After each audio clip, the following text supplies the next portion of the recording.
Well, greetings, everyone. Welcome to today's program. Sorry that the circumstances are such that it's really quite a very difficult situation. We know for a lot of people in the world, there's a lot of very serious challenge and panic out there. And so what we want to offer here today is not really so much like conventional medical advice or things. We want to offer some resources that are more shift inspired, if you will, to navigate what's before us in a more holistic way. And so if you're looking for medical advice, you could go to the CDC, go to other places in your local country. But this is really an opportunity to offer a more holistic perspective. And so I want to start by saying I do think this is probably the most intense challenge that our planet will face in probably 100 years. It is going to get very, very intense and very dark at times.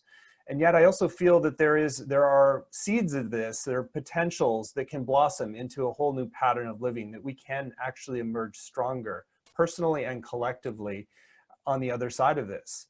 And so how we engage this pandemic crisis now is really a lot, it's calling us into a next level of our own maturity as spiritual seekers, as teachers, as leaders.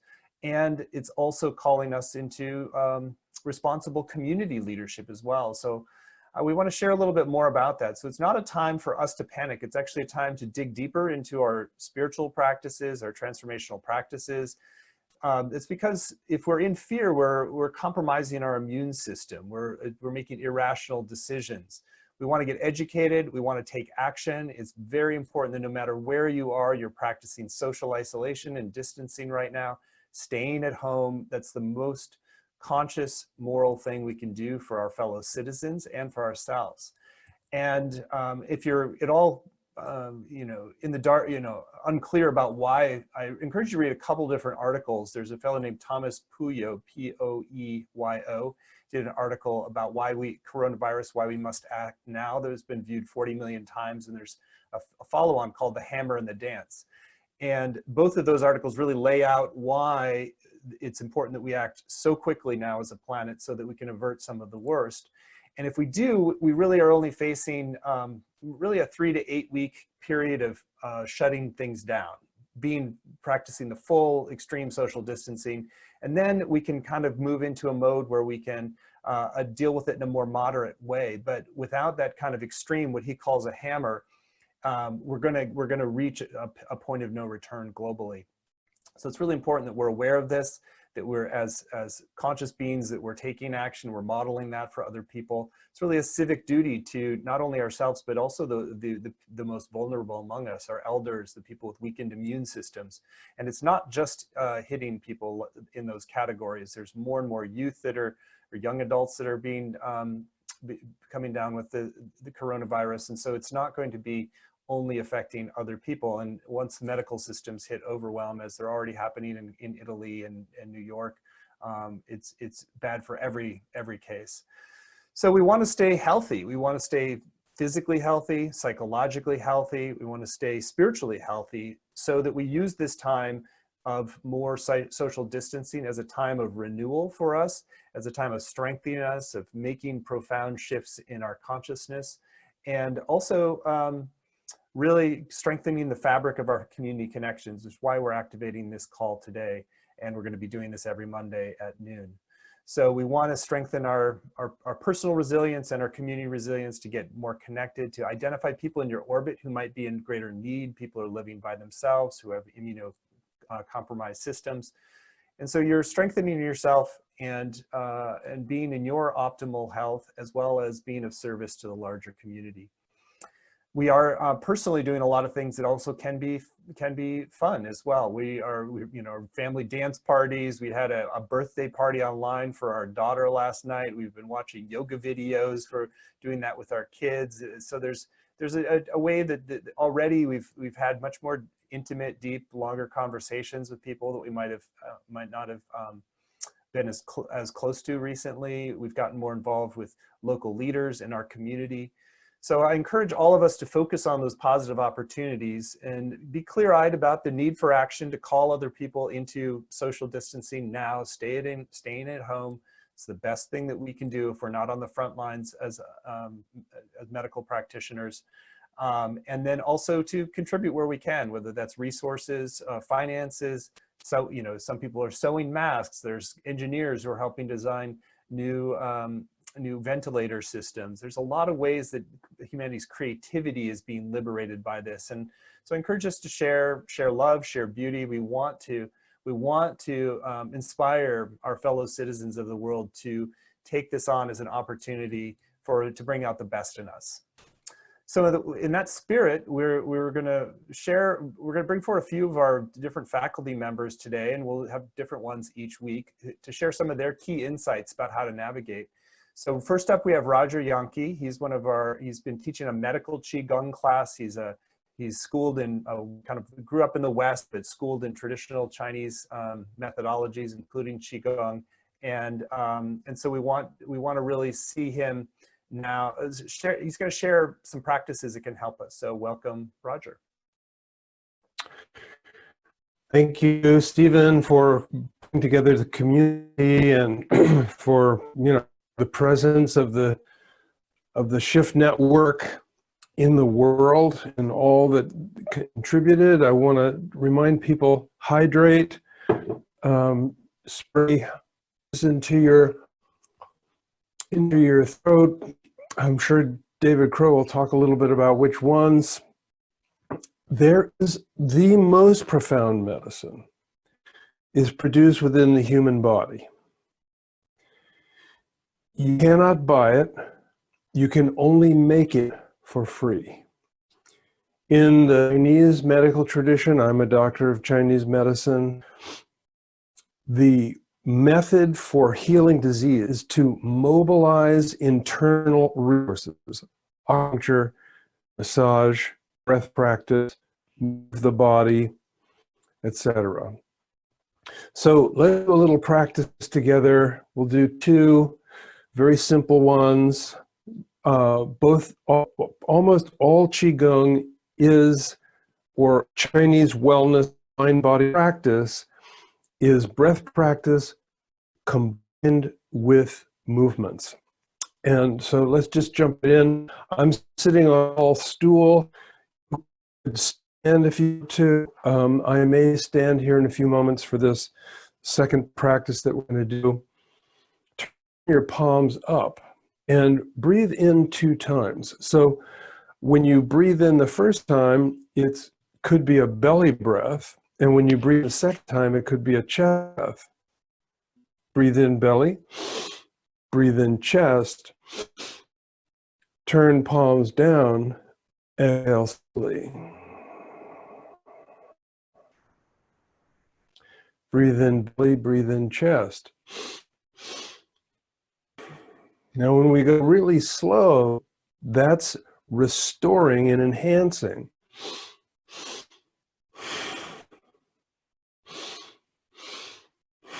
You could go much slower. If you do this for a little while, you'll feel yourself really calming down.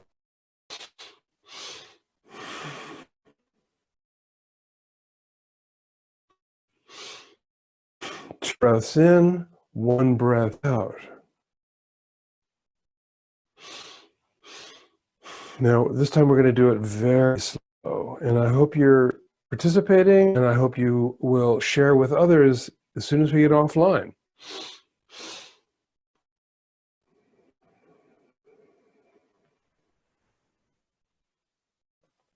Now we're going to go faster.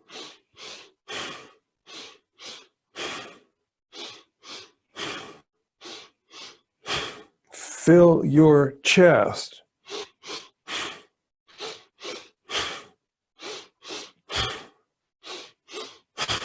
5 more, 4 more, 3 more, 2, last one. Now turn your attention inward and notice what you're feeling. You may feel a kind of fluffy vibrations, maybe tingling. Scan from your hands to the core of your body, to your face and neck. check your feet. What else can you relax? The immune system shuts down. This is science. It's not fantastic new age idea. It's science. The immune system shuts down when the stress rises. There's more adrenaline and cortisol in your system. Your immune system is shutting down. So one of our big goals is to learn how to and to practice purposeful relaxation in the face of complexity. Second gesture, hands something like this, then together.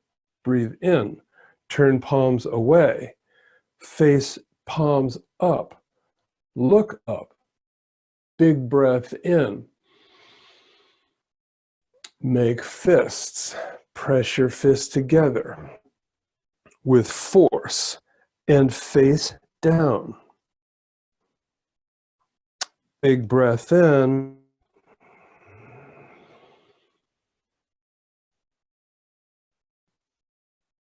Exhale slowly. Make fists, press your fists together. Make a funny face. Make a funny face, like contract your face, contract your feet against the floor. Exhale. We'll do this 4 more times.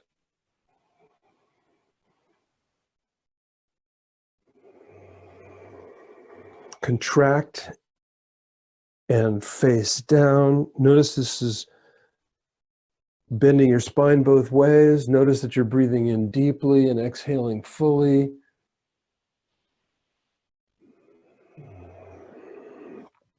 The lymphatic system is the bottom line of exporting toxins and killed off viruses from your body, contracting, exhaling. So we're activating the cleansing system. Last one.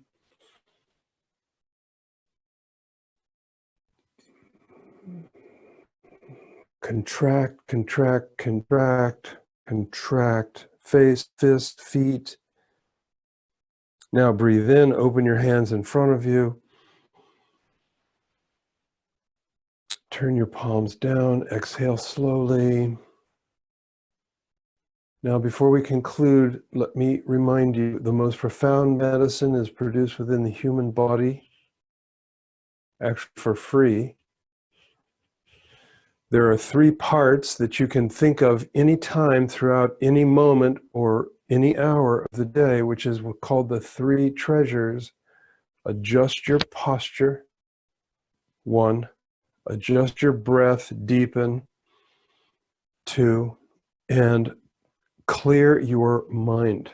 In other words, focus on the present moment. Integrating the 3 treasures is the foundation of Qigong, Tai Chi, yoga, and every other mind-body practice that has ever existed in the human culture. Many blessings. Stephen, thank you for this opportunity. Wishing everyone well. Thank you, Roger. I'm sorry that we had a little bit spotty on the bandwidth there, but hopefully everybody got the essence of those practices. I know we'll also be sharing more information from Roger as time goes on. So I see my internet's a little unstable as well. It could be there's just a lot more video traffic now on the internet. A lot of traffic. So let's bring David Crow. David Crow is really the foremost expert in the world on plant medicine. There's a lot of people looking to herbal remedies right now. There's not, as he'll share, it's not about a quick fix, but about building long-term systemic health. And let's get some insights into that. Welcome, David. Thank you so much, Stephen, for your work on all levels, everything that you are doing to bring all of us together. So I will start by just letting everybody know that my understanding of herbal medicine is evolving quite quickly, actually. And my understanding of how we can use herbal medicine for the pandemic is also going through a very rapid learning curve. And one of the things that I'd like to do in this call is to reframe our understanding of herbal medicine and to put it into a much larger context, because what's happening in the general public on the internet is that people are looking for things to boost their immune system right now. And that's okay. But it has to be put into a bigger context, because our immune systems take time to develop, and we are also facing some pretty significant challenges right now with getting a lot of the main herbs that we use for this purpose.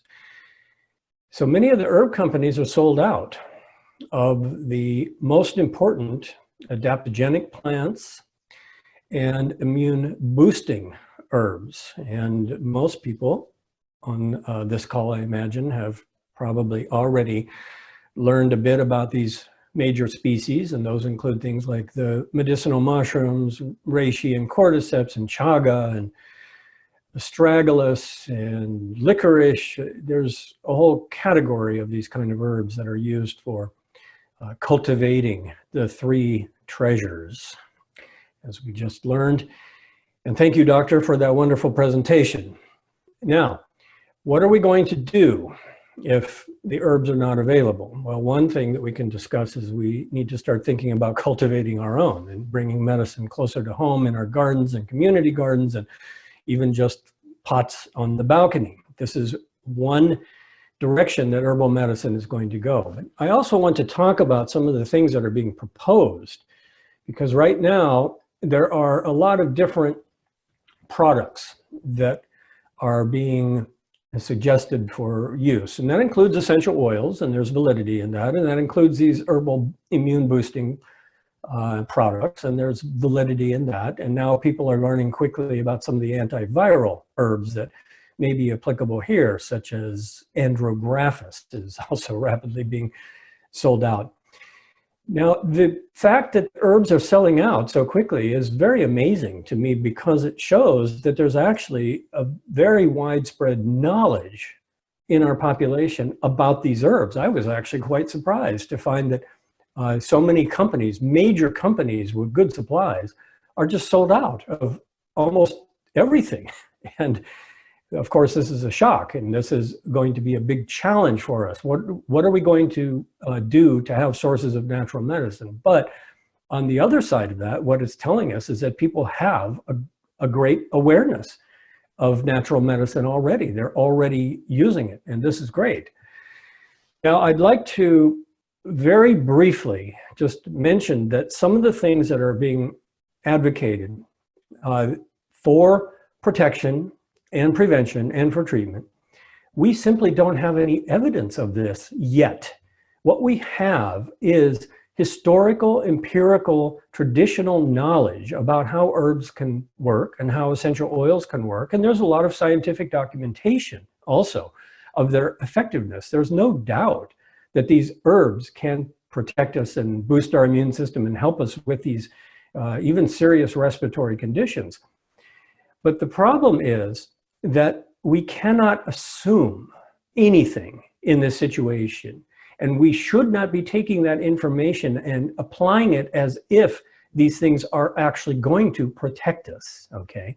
And that's where things could get a little bit unethical and misleading. We have to take all precautions and not assume that any essential oil is actually going to treat anything. It can help reduce airborne contagion. There's no doubt about it. It can kill viruses on surfaces. There's no doubt about it. But once a virus is in the body, it's a completely different, uncharted territory. Can herbs help us recover from serious pneumonia? Yes. Is that going to be sufficient? Well, here's one of the things that we need to consider. And this is reframing this pandemic a bit.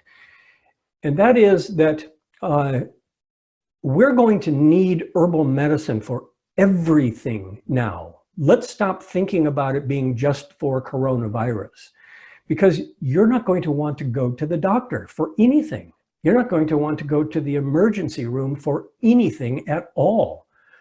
And that makes the subject of herbal medicine completely different. It means we take our focus out of immune boosting herbs and things, you know, that you've used in the past, and the oregano oil helped you get over a flu a year ago. Well, this is not the same. What we need now is to start using all the herbs that we have in an intelligent, well-educated way to treat ourselves for every condition that's going to happen. And I'll expand the definition of the pandemic here. It's not just the coronavirus. We have a global pandemic of fear and anxiety. And also, there's going to be waves and waves of grief and sadness and loss. And there's going to be waves of unemployment and homelessness. And this is going to be a tremendous burden on the human psyche. Now, for those who have the resources to protect themselves from all of these different aspects of health challenges, we put those two ideas together, that this is a pandemic on many, many levels. And we have to take care of ourselves because we don't want to be going to the doctor or the hospital for anything at this point. And what do we see? We can use all kinds of herbs in all kinds of ways. And those can be the simple aromatic plants in your garden, and they can be the culinary spices. Those culinary spices in your kitchen are rich in essential oil, antimicrobial, antioxidant compounds. Just start using them. As spring comes, flowers start blooming, put them in your bath. Use the essential oils in the diffuser. The concept here is, let's get out of this narrow thinking that this herb is going to protect me, and let's just surround ourselves with nature as much as we can and start to use the pharmacy now to improve our digestive system. There's nothing better for our immunity than good digestion, nothing better than good sleep. And there, I can guarantee you that right now, there's a global pandemic of people waking up in the middle of the night in a cold sweat, worried about what they're going to do. Well, there's a lot of herbs that can help us. You can take your chamomile. These things are still easily available.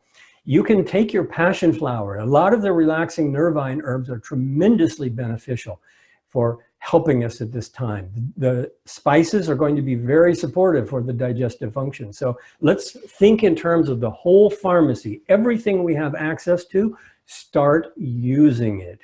Now, for those who are advocating and saying propolis is going to be the cure, well, here's what I would advise, okay? If you say that on the internet, you have no medical credibility whatsoever. There's no scientific credibility for making any claims that anything is going to work other than maybe helping you recover faster if you have it. In terms of protection, unknown, okay? But this is a great opportunity to contribute some meaningful research to society. And we need this information, okay? So instead of just making anecdotal comments online of, I know that this is going to work because it worked for me in the past, I would suggest, why don't we all start doing some actual studies on this? If you have a community, why don't you just enroll 50 people and give them or advise them to start using one specific product or two and actually document the results? That's what matters here. It's not hearsay, okay? It's not conjecture. It's not marketing. We need to actually document what is working for people.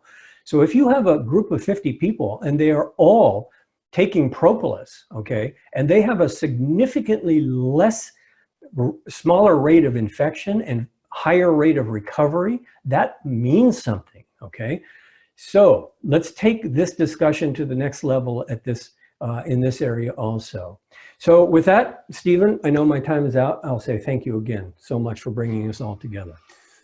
Thank you, David. I know you're going to be hearing more from you in the weeks and months ahead in terms of like the long-term health aspects of this. We're going to be making some of his previous programs available with some new work too, to make it particularly relevant to now.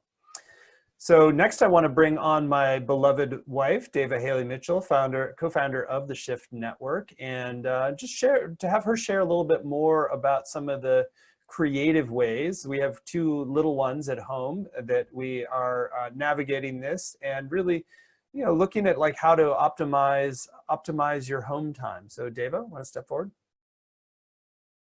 Thanks for having me, Stephen. For those of you who have taken my course at Shift, you know that a lot of the work that I do is related to the sacred feminine and goddesses. And so some of what I'm talking about today, I would say is related to the Greek goddess Hestia, who is the goddess of the hearth, of domesticity, the family, the home, and the state. And so I am thinking of these sharings today as what I would call the domestic goddess, because much of what I hear going on is very high level, and a lot of meditations and very beautiful things. But I think also very practical wisdom about what you can do in your home, since most of us are at home now most of the time. So this is a very practical conversation. So starting off with food, that is a really basic need we all have. And as we know right now, there is some danger from going to stores, places that are public. So I wanted to just talk about grocery delivery services. There's a lot of different grocery delivery services. If you just go to Google and you put grocery delivery near me, it will hopefully pop up some options for you. I know a few popular ones include Instacart. There's one called Shipt. We've gotten a few grocery deliveries out here in the woods where we live in Nevada City through Instacart, and that's been really, really helpful. So you can check that out. Also, while many of us are moving to order quite a lot of products through Amazon, and that can be very helpful, big companies like Amazon are growing, where it's been brought to my attention that the local businesses are really suffering. And so there are many businesses, grocery stores, restaurants, even stores that are now offering curbside services where you can peruse their offerings online and then they will deliver them out to the curb for you. So you can just call up different places that you'd like to support and ask them if they have any kind of curbside option. So I'd say as much as possible, so that, in addition to the huge health crisis we have going on, it doesn't also become an even worse economic crisis than is already beginning to happen. Supporting your local businesses is very important. Also, just in terms of basic health, as David was just talking about, all the different immune boosters, I would suggest that you think about once a day just doing some sort of smoothie that's really boosting your immune system, either for breakfast or as an afternoon snack, where you just put as many of those different things that are really good for you as possible. I know that I'm doing a smoothie that includes includes microgreens, includes a lot of the different adaptogens that David was mentioning. And, you can put together your own thing. And there's also afternoon alternatives. I know that there's a coffee alternative that I've been using that's called Rasa, R-A-S-A, wearerasa.com, that is filled with adaptogens, helps you feel really alive and boosted, but also gives you energy and support. This is also a great time to be planting your garden. If you are in a place that is not under snow, we are currently under snow ourselves, but to begin thinking about, what do you want to put in your garden, both that you want to eat in case, supply chains are interrupted. So greens are the basis of any really healthy diet, leafy greens, but also starting to plant some of the herbs that David was choosing, ones that'll work in your area.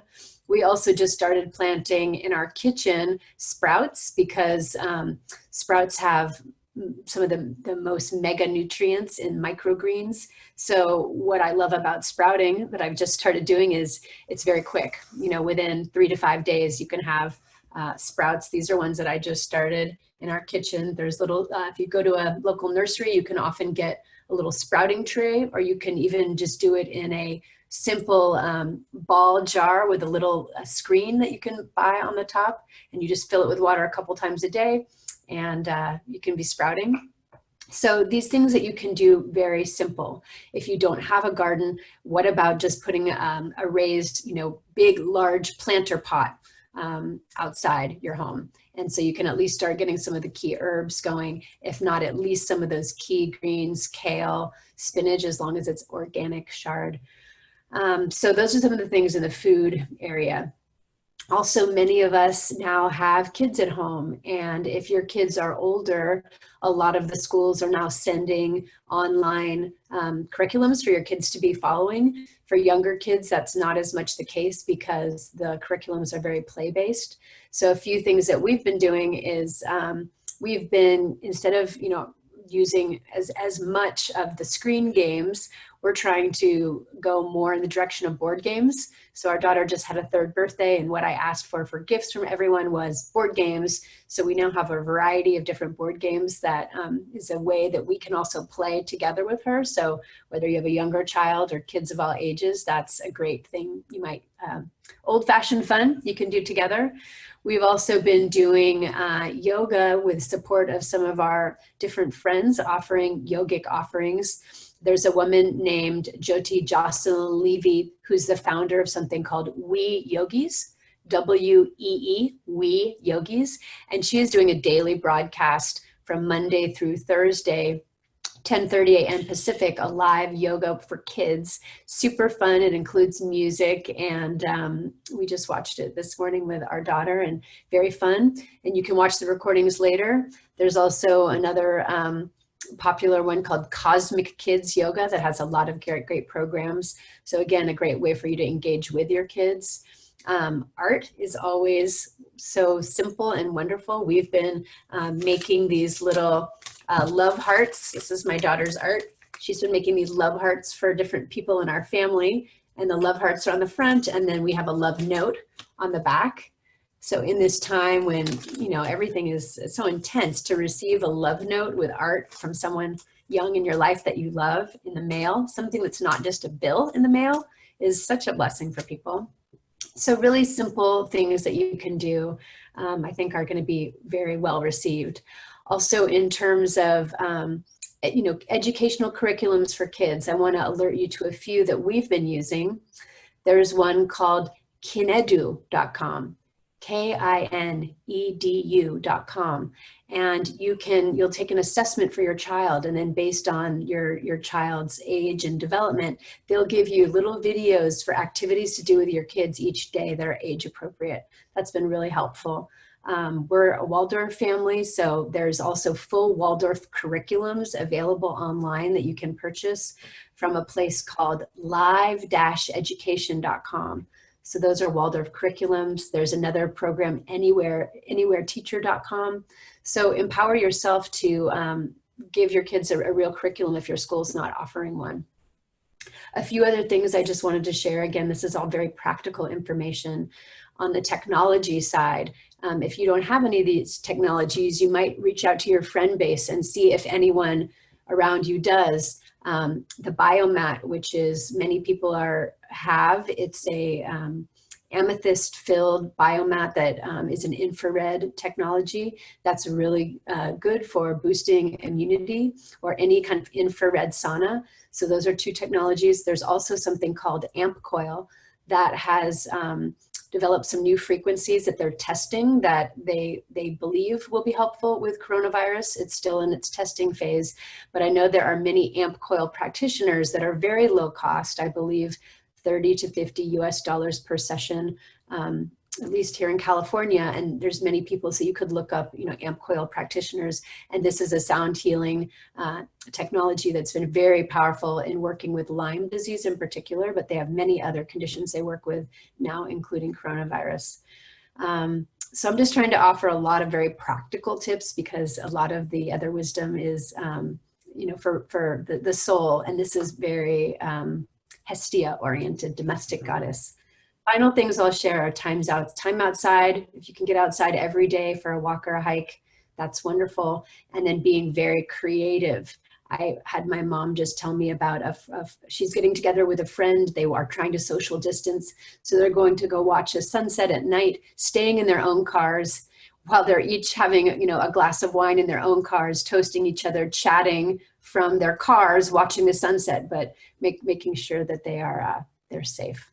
So get creative, and just sending you all love. Well, thank you, Deva, for all those like really, really creative, practical insights. It's been really wonderful, actually, in the last week, just to have this enriched domestic life that is coming from just, having to adapt to the outer circumstances, but taking a look at what actually really can be a blessing in this time as well, to have this time of family or personal renewal.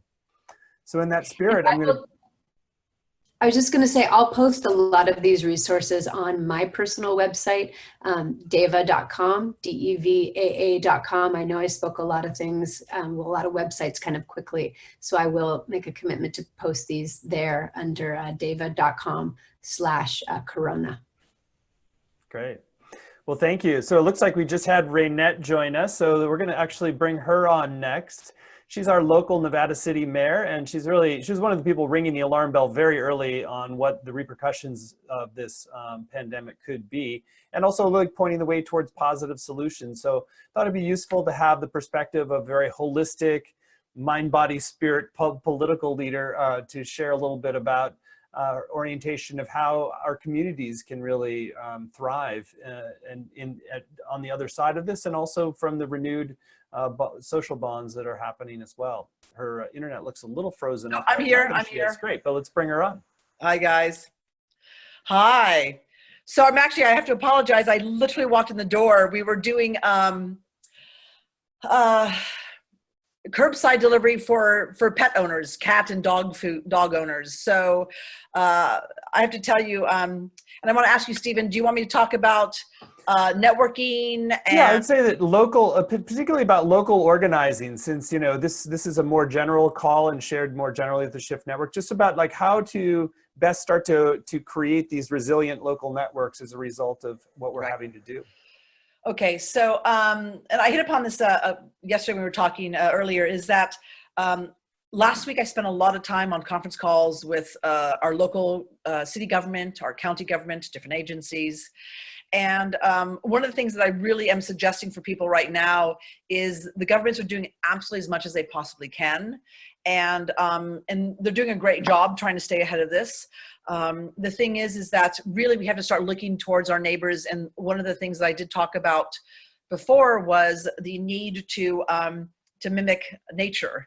And one of the concepts is I was speaking to yesterday is that when you looked at the birds known as starlings, they're quite famous for their cloud formations. When there's a predator flying towards them, they'll gather closely, and up to 10,000 birds will fly in tandem.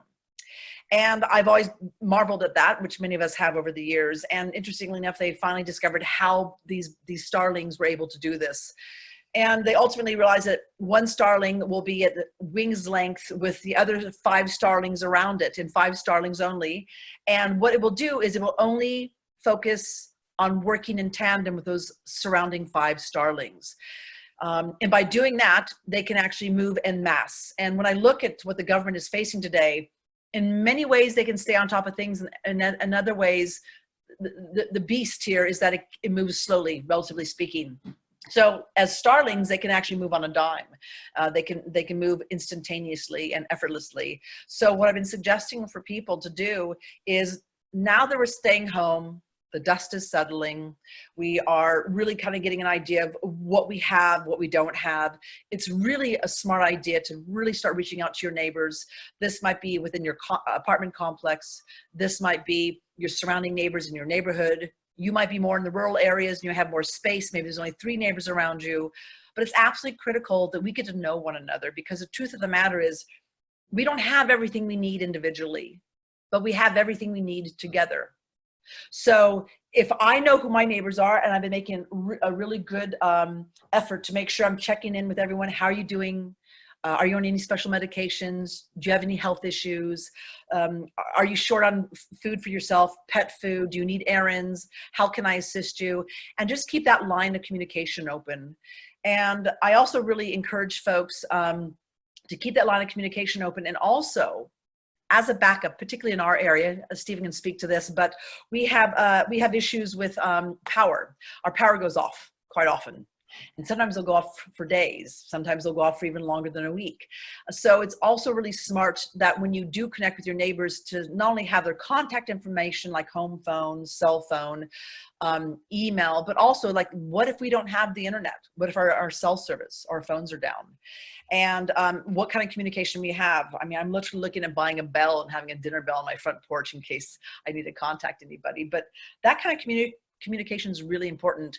And not only is it important for us to have these type of virtual conferences and phone calls. We had a virtual cocktail party last Friday with some dear friends.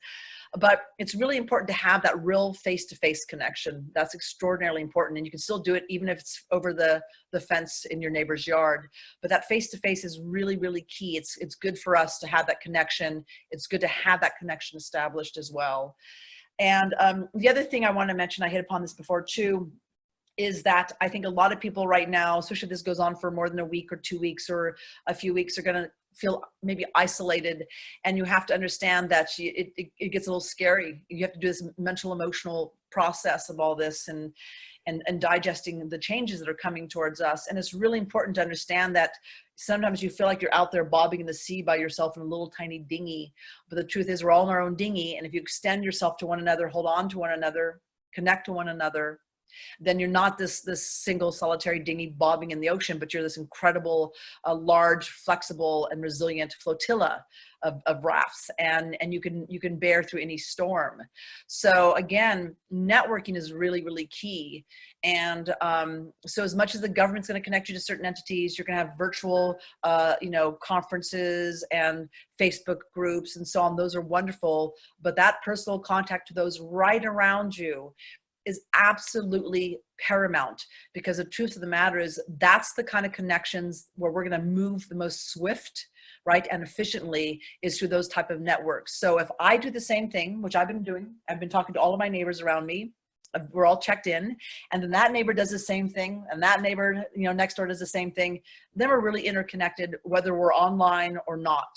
And so this is, to me, kind of the stage that we're at. And then lastly, I just want to speak to, especially if you have children, is growing food this year. It's really important for us to get our hands in the soil. And there's a lot of microbes and minerals in there that are actually very good for us and healthy for us. But I think it's really going to be critical this year. We've seen a lot of floods in the Midwest. We're seeing a lot of damaged crops around the world. Food's going to be paramount. So I say to folks right now, while you've got an abundance of produce in your basket or your refrigerator, is to get online and Google. And if you have a printer, print this out actually, so it's not just always having to get online. But get to know how you can save your seeds, right? It's a great thing too for children to learn where their food comes from, what has seeds, what doesn't, what kind of produce regenerates, like potato, garlic, celery, onion, right? Avocado. Get the kids involved right now on how to save seeds and how to store seeds, how to regenerate certain food, and then start planting those seeds and get them going now. And it's a wonderful, great thing to do. It empowers you. It's nourishing. It's great to share with your neighbors if they need it. It's great to have that abundance for yourself. And, and if you have the capacity, start learning also how to can and do things like that too. It's really good to do. And I believe in the near future, we are all going to be much more decentralized, right? That global economy as we know it will be completely reorganized, and we're going to be more relocalized. So you start looking at your world in a more relocalized lens and be able to figure out, okay, how can I go from being that consumer and thinking more in a way of how can I be more of a producer? And of course, food and herbal medicines are going to be key, especially right now out the gate. Great.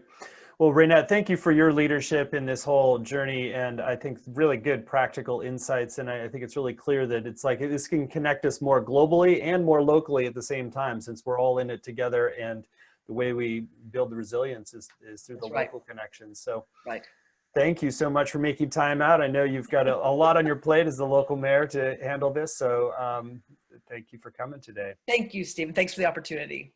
And next up, we're going to have Miranda McPherson, who is a Shift faculty for, I think, 6 years or so now, who's really one of the most enlightened people we know in a very beautiful way. She's very human and also very tapped into a deep state of being and consciousness that can provide a source of sustenance and anchoring us in a storm. So we wanted to invite Miranda on to lead us in a little guided meditation to access the place in ourselves that it can be our sort of safe harbor in the storms that are coming. So welcome, Miranda. Thank you, Stephen. It's good to be here.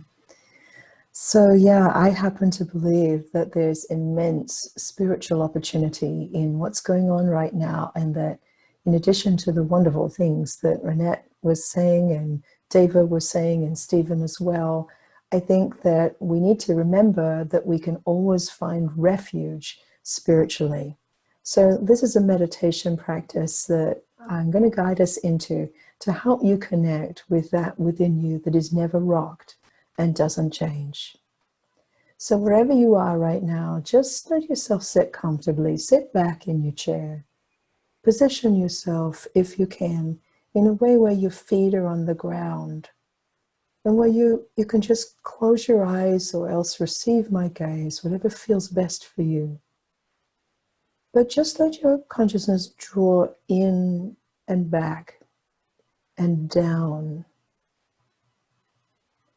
And focus on the breath, the inhale and the exhale. Feel as if your own inhale is a welcome from life to you, right here, right now. Literally, the oxygen that you breathe is a gift from the plant kingdom that welcomes you exactly as you are. So receive that welcome. And on the exhale, see if you can let something melt. Perhaps some tension patterns in your face, neck, your shoulders, your hands. Without forcing anything.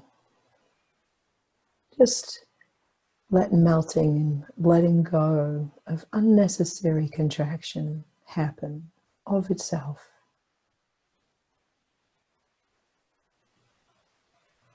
Feeling that you're just being drawn, like iron shavings are drawn by a magnet, into the core of your being. Trusting the part of you that already knows the way.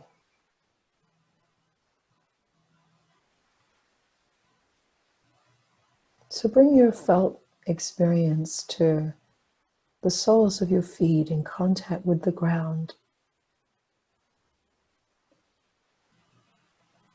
The felt sense of your bum on the chair.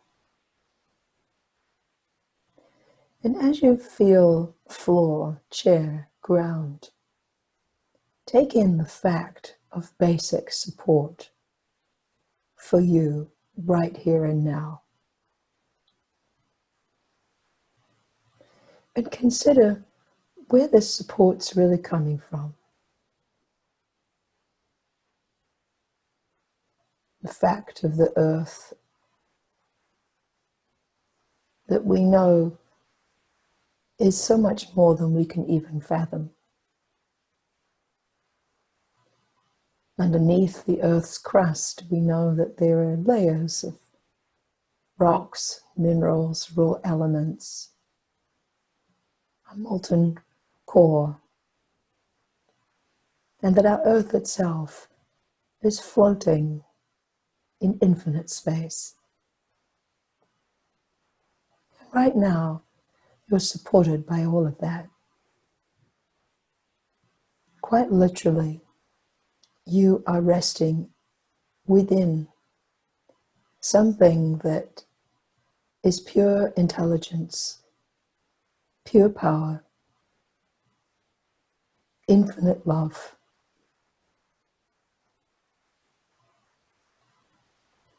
And that this support rises up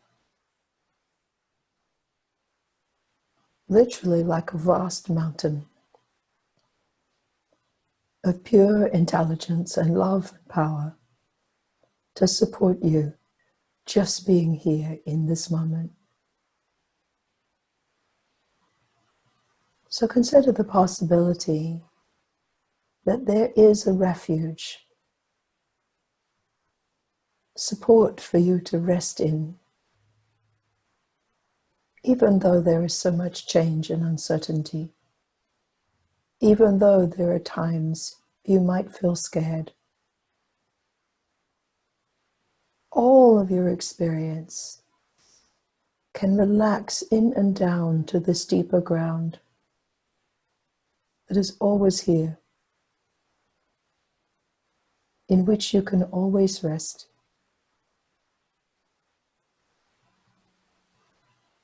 So feel also that you rest not only within that infinite ground that might feel like you're in and part of a vast mountain, but also that you're resting within an infinite shower of light.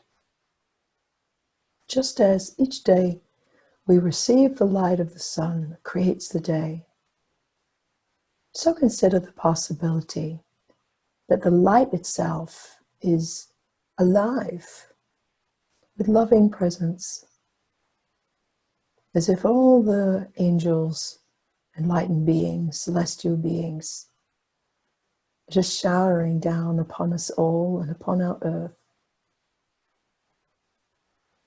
that are infusing you right now with love, with peace,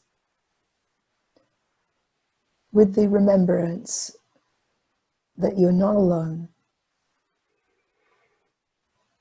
that together we are not alone, and that our world is held by celestial forces, divine beings who are with us to help us at all turns, all moments. So at any time, remember what you are in, what you are part of, that you are also within a shower of light, and return at any time to this realization, to this practice, when you need to find access to that within you that is never rocked, that is always calm and peaceful, even in uncertain times.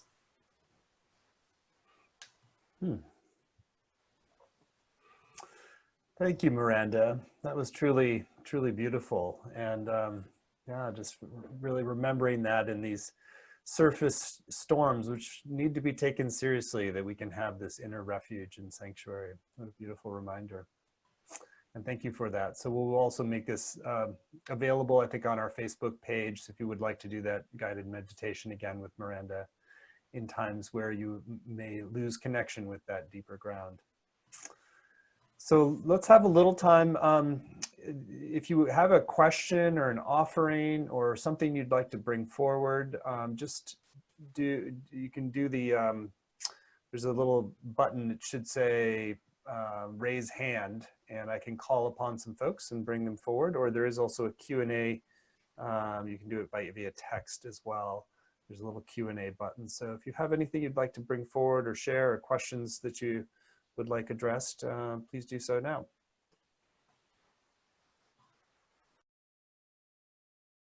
I'm not seeing any hands go up just yet. So anything from any of our panelists that it felt like that has percolated in you that hasn't been shared yet?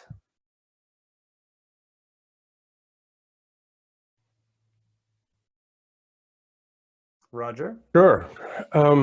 I just want to applaud the Shift Network for moving into community mode and contribution mode with this gathering, and offer myself in any way that seems appropriate to widen open the gate more widely.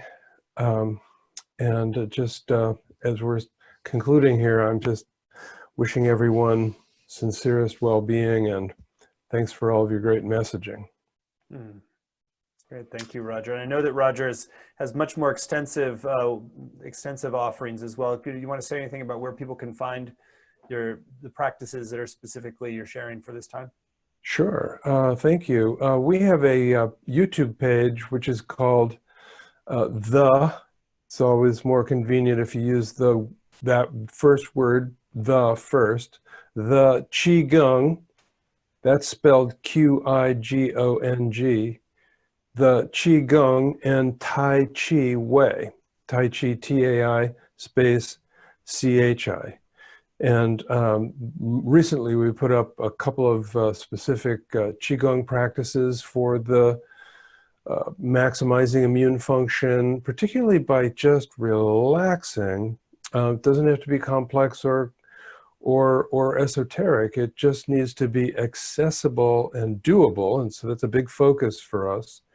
And then I also put up a video on not everything about homeopathy and not everything about herbal medicine, but there is a recipe there for this throat formula that basically I make by just putting a bunch of different things into one of these brown bottles. And then I'll also, so that's YouTube, the Qigong and the Tai Chi and Qigong Way, but Tai Chi goes first. The Tai Chi and Qigong Way. And then our website, just in case you might be interested, is very brief. It's iiqtc.org, iiqtc.org. And then, you know, Stephen, I've got some courses up in the course page that people can find on how to practice Qigong. And thank you for the opportunity to share. Great, thank you. Let's, looks like there's one person with their hand up, Jasmine Tulsi. Let's see if we can give her, hi, Jasmine, welcome. I've just seen the top of your head. You might want to move your screen up a little. Sorry, I didn't realize I'm on video. Hi, Jasmine. Thank you. Do you have a question or comment? Yes, I wanted to know what is the article that you recommended at the beginning of the video? You said that they were... Yeah, either search for, the easiest one to find is The Hammer and the Dance is Thomas Puyo's article. I also did an article that's called... That one more time? The Hammer? The Hammer and the Dance. And that's Thomas Puyo, P-O-E-Y-O. And my article is, which also links to that, is Pandemic Preparation and Positive Steps to Take, which you can find. They're both on Medium. Thank you. Thank you. All right. Any other comment? Raynette, you want to share something more? Sure. Yeah, I do want to say that we are certain to have a lot of changes coming our way. Every day I go online or read the local news or the global news. The changes are they just don't stop. And I just want to say there's one of my favorite sayings, which is you can't control the winds, but you can adjust your sails. And I think we have to really think in those terms, is that we can't stop what's coming our way, but also in the spirit of Tai Chi or Qigong is, don't try to stop what's coming, but just try to use that force coming at us as momentum to shift ourselves and to adjust ourselves. And that would be the biggest thing is, like, I think a lot of people also expect that when this stops, when this ends, we'll just go back to our lives as it was before. And that's probably not the case. And again, don't fight it. Just really try to work with the way our world is now flowing. And that's the main thing. And I love the visual of just, you can't control the winds, but you can adjust your sails. I think we have to always think in those terms and just think they're tacking back and forth. You might be going that direction, but you're tacking this way and that way. And the more that wind blows, the more you can actually tack in the direction you really want to. So don't be afraid of that force pushing against you. That's it. Good wisdom. Thank you, Raynette. Kim Kubal had a question or a comment. Yes, I have a comment to make. Firstly, Stephen, can you hear me? Yes. Wonderful. Hopefully you can see me as well. We can't, but Oh, all right then. I wanted to firstly say thank you so much. I've done many programs with the Shift Network, and I highly appreciate what you're doing for all of us. I reside in California, and what I wanted to put out there is I'm working with my current school. I'm working on a PhD and right now, and this is my last semester. And so I'm working with CIIS to have a weekly meditation, guided meditation group. I've still got it. It should be Tuesday morning around 9 o'clock. I'm also a therapist, a meditation teacher, and I have a nonprofit. And so I would like to have this open not only to CIS, but to everyone, to have a group, and I could lead a guided meditation each week. So I don't. Well, great. So why don't you, if you can send more ideas things you'd like to offer, you can just send it to cs@theshiftnetwork.com, and they can forward things to me. Thank you, Kim, for what you're offering and doing. So any other, I see Rick Gridley. Let's see, another question or comment. Let's see, Rick. Yes, can you hear me? Yeah. My question is, I think it was Miranda who said something about she senses great spiritual opportunity coming out of this process. Could she say more about that? Sure. Yeah, I'm very happy to. Well, if you think that all spiritual practices from the beginning of time have been telling us that, change is a constant, and that this is a world of uncertainty, it always has been, and that the real problem is the delusion that we've been in control of the show all this time.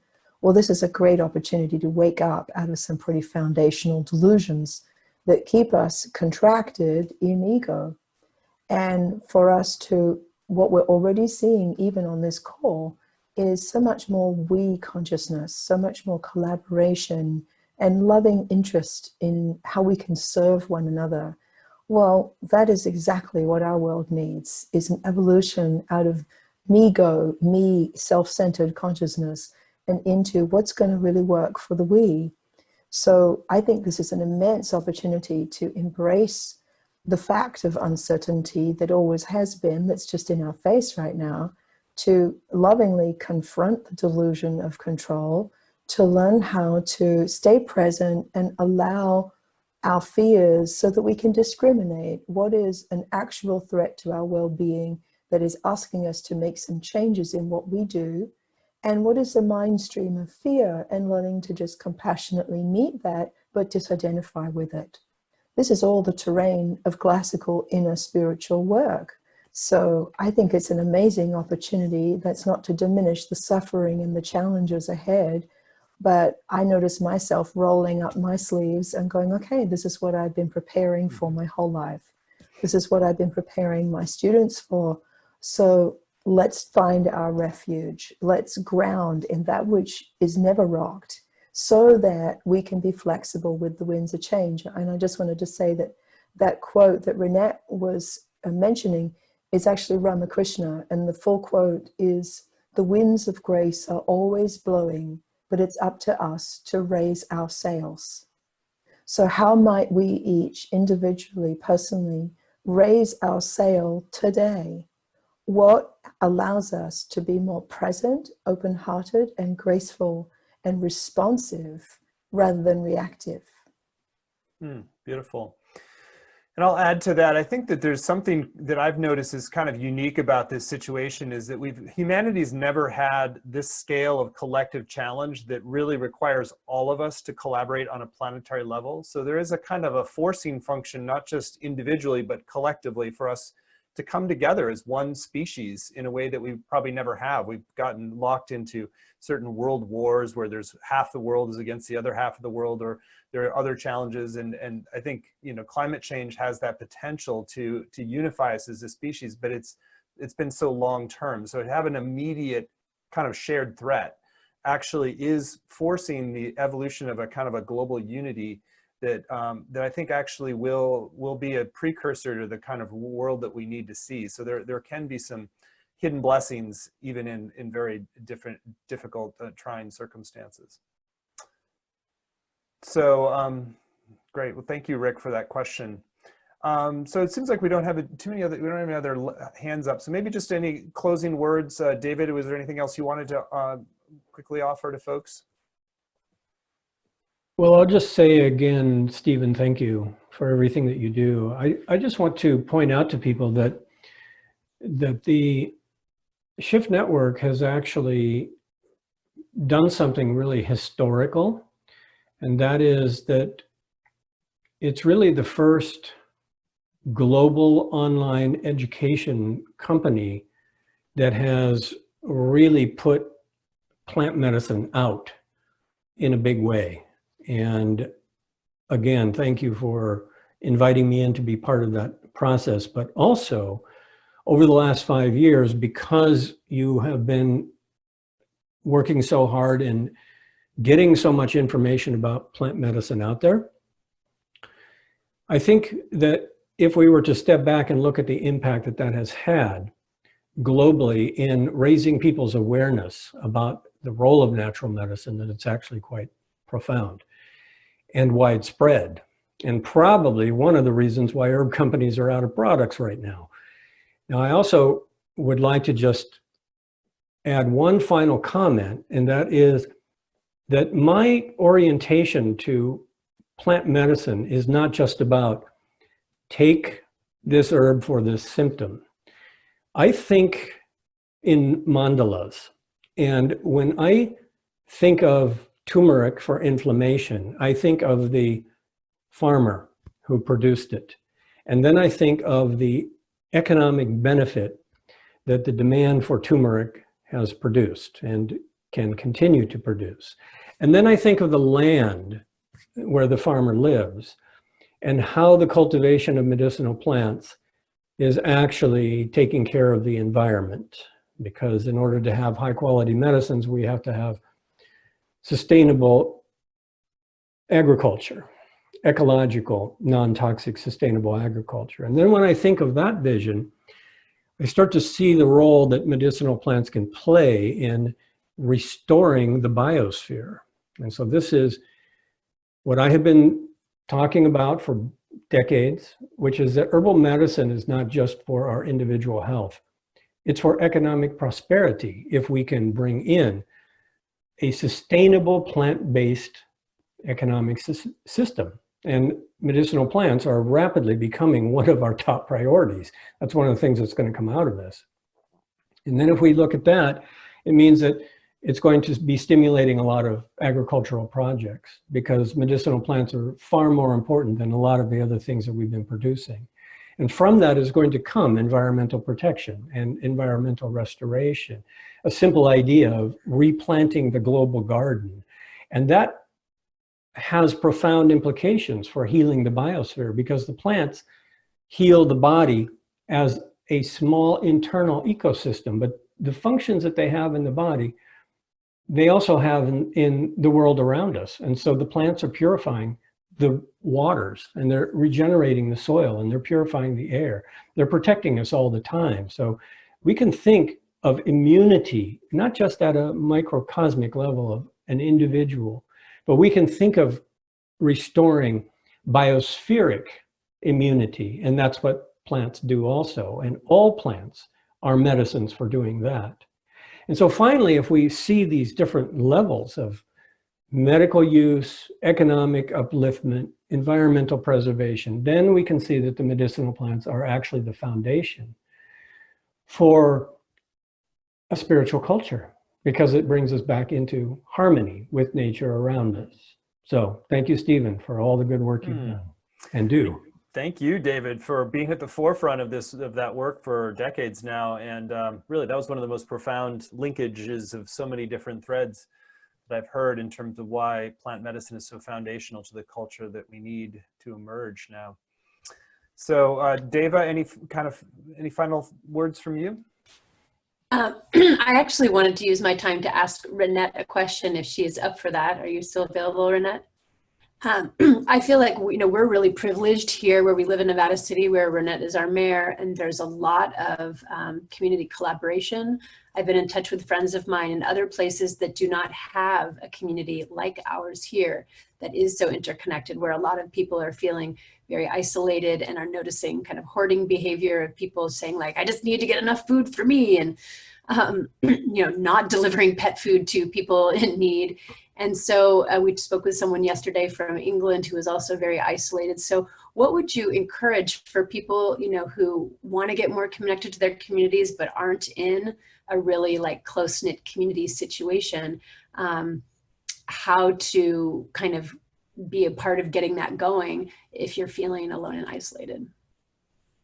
Good question.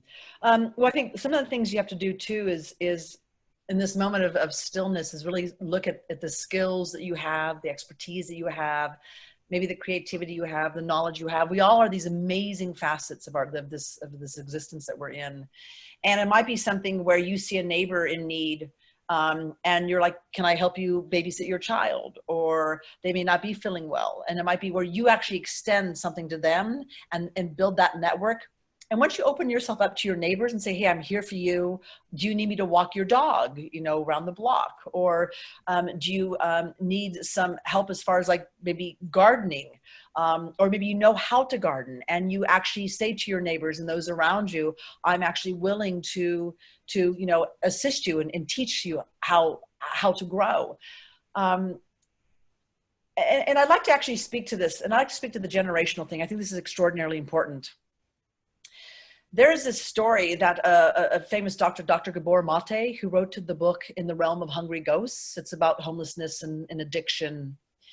And he was speaking at the Pioneers during one of his plenaries, and he shared a story that has always stuck with me. And when I look at the paradigm we're in right now, especially when we look at our elders are at great risk right now for contracting the coronavirus and are in the higher risk percentile, is that what Dr. Gabor Mate was relaying was a story about, he's up in Vancouver where he has his clinic. And he was saying, I can tell you mentally and emotionally what I'm seeing happening in North America. And that is, he goes, I'll give you the example here in Vancouver, we have an aquarium. And 12 years ago, a beluga whale was born into captivity for the first time. And then 12 years later, this female beluga whale gave birth to her own baby beluga whale. But within days, this baby beluga whale's health began to fail. And the mother beluga whale did not know what to do. The handlers, the experts, nobody knew what to do. And so out of desperation, the experts brought in the last female beluga whale born in the wild. And they put her into the aquarium. And they began to teach her, the mother beluga whale, how to mother. And within days, this baby beluga's health turned around within days. And what he was basically saying is like, look for the last few generations, and this is my piece, is those who were born in the latchkey generation, we're the ones who've been born in the aquarium. And when you look to our elders, they're the ones who were the last ones born into the wild, and we cannot lose them. We cannot lose them because they are the connection to all that came before. So while you're sitting in your space, whether you're alone or you're with your family, look at yourself and realize and recognize what incredible intrinsic knowledge and experience you have, and start thinking of ways of just to share that.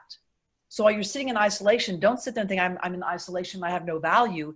You have an immense value, especially if you're someone of our elders, of the older generation.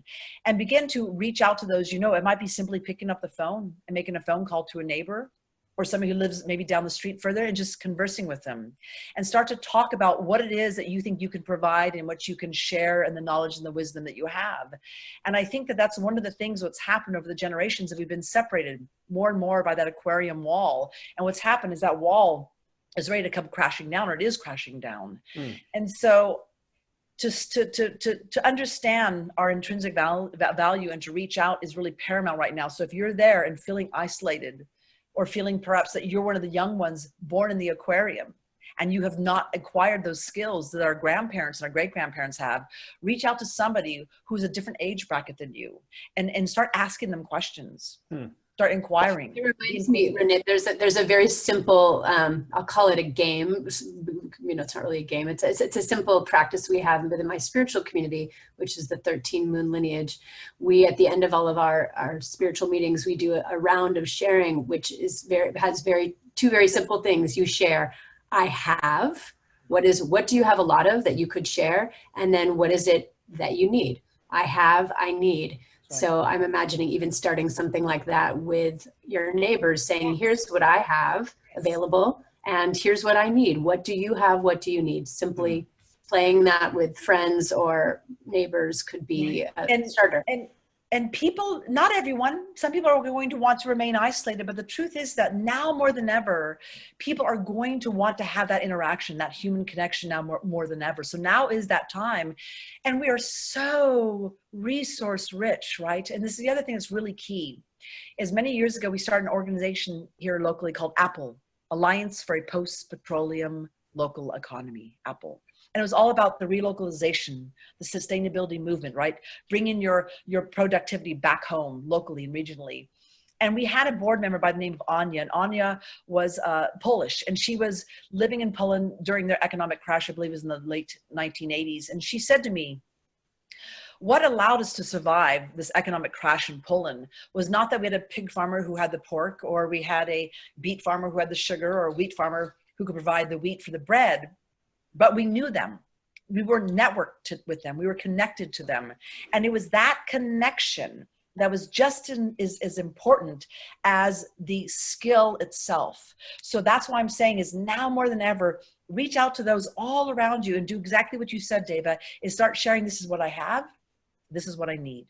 This is what I have, this is what I need. And once again, it's like that dinghy, right, bobbing in the ocean. If you're by yourself, the sea will toss you sooner or later. But if you reach your hand out to all the other folks in their little dinghy, their little rafts, you're this remarkable, resilient flotilla that just doesn't matter how rough the sea is. You just like this, you just bob. And so that's what I recommend right now is really that human connection and that communication, because once we connect with each other, our resources they're never ending. Beautiful.